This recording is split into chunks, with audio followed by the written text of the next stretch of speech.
people after me with all of the things that went on, even with COVID, and the strongest economy in the history of our country. In what is considered a litmus test for the mood of the country, 43% say the nation is headed in the right direction. That's up 11 points from December before President Trump took office. Look at what's happened in 58 days. Alexandria Hoff is at the White House with more. Alexandria. Hi, Harris. Good to be with you. This latest Fox News polling shows that the president is earning high marks among key groups as well, like women, black voters, voters under 30. 9 out of 10 Republicans approve of his job so far. That same number of Democrats disapprove. Consider the survey was conducted March 14th through 17th, so this is right in the middle of major trade and immigration action. And tariffs in particular drawing some concern among voters. The number of people who believe the action will help the U.S. economy has fallen since January. 69% of registered voters believe tariffs on imports will make products more expensive. The administration maintains, though, that in the long run, the president's policies will boost the economy and domestic production. We've got huge cuts in government spending, which is very, very much massively deflationary, such as lowering inflation.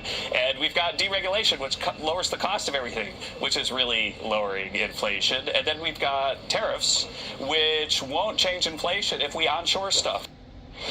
On the effort to identify and cut wasteful government spending, 44% of Americans feel the president is doing excellent or good on that. And a bit more of insight potentially could be drawn from the fact that when voters were asked about their feelings on Elon Musk working with Doge, 58% disapproved. That includes 20% of Republicans and 93% of Democrats. But the overall favorability of the president is helping boost some numbers in Congress as well. They've earned their highest marks ever. Republicans, that is. It is a different story on the Democrat side, Harris.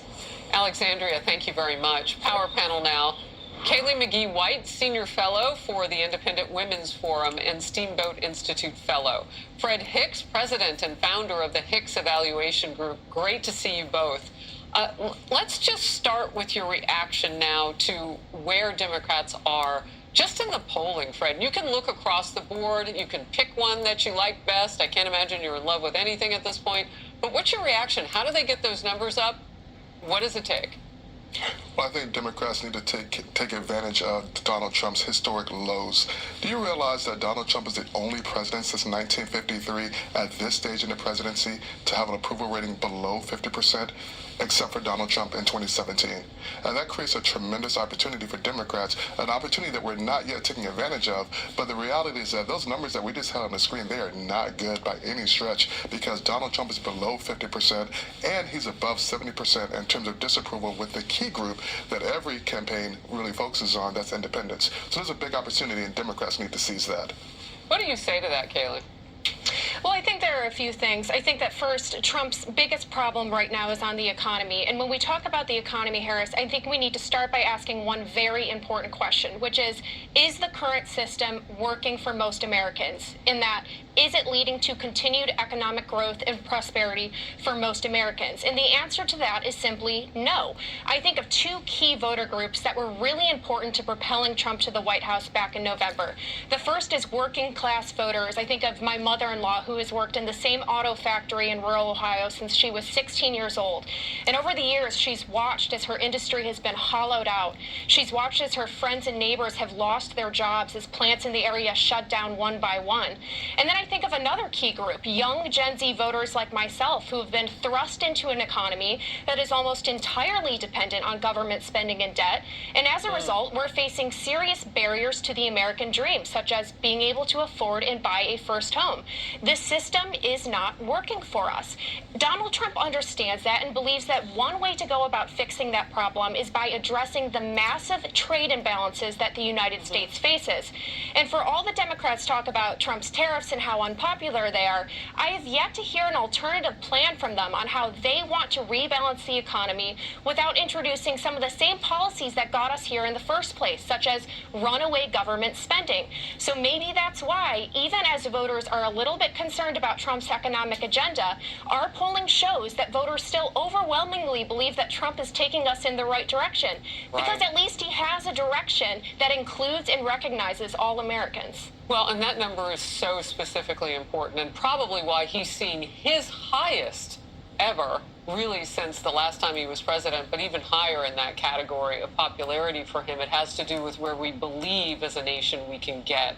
And I saw what you pointed out, Fred. I understand all of that. But that low for Biden and other Democrats in the past has been around the issue of how do you see the nation and the direction it's going? Let's move. After a brutal election loss in November, Minnesota Governor Tim Walz, who you know was on the ticket with Kamala Harris as VP, seems to be rebranding himself as having too much masculinity for some people. Here he is, cuss words and all. I don't think the name calling works, although I do reserve that for that name who was on. Remember that little Sunday morning cartoon? I'm just a bill sitting on Capitol Hill. Total. If you are a pro-business Republican, you should be madder than about Snoop Dogg. I think I can kick most of their. I do that. I don't know if we're going to fall into that place where we want to. Okay, we challenge you to a WWE fight here type of thing. Is Gavin Newsom blushing from all that cussing? Didn't mean to make a rhyme. Caitlyn Jenner with some shade for the former vice presidential candidate, posting, "I am more masculine than this clown." Gov Walz. Walz recently took a swing at Elon Musk. They've got that little stock app. I added Tesla to it to give me a little boost during the day. 225 and dropping. So, if you own one, we're not blaming you. You can take dental floss and pull the Tesla thing off. Elon Musk destroying the governor with one simple sentence. "Sometimes when I need a little boost, I look at the J.D. Vance portrait in the White House and thank the Lord." Oh, that's some shade, too. Quick comeback, smash the house. Kaylee, reverse order now. I'm going to come to you first. Why in the world is Tim Walz touting Tesla's demise when it means dealerships and American jobs? Whose side is this guy on? Yeah, could Democrats just start by trying to be normal? Forget whether he's masculine enough for a second. Could they just try to act like normal and well-adjusted people who don't spend their days obsessing over Tesla's stocks and thinking about Elon Musk? Because to use one of Tim Walz's own favorite words from the campaign trail, that's weird behavior, and it's off-putting to most Americans. And I think it's definitely true that Democrats have a people problem, Harris, which seems to be getting worse when people like AOC and Jasmine Crockett are considered the future of the Democratic Party. But let's be straight for a second.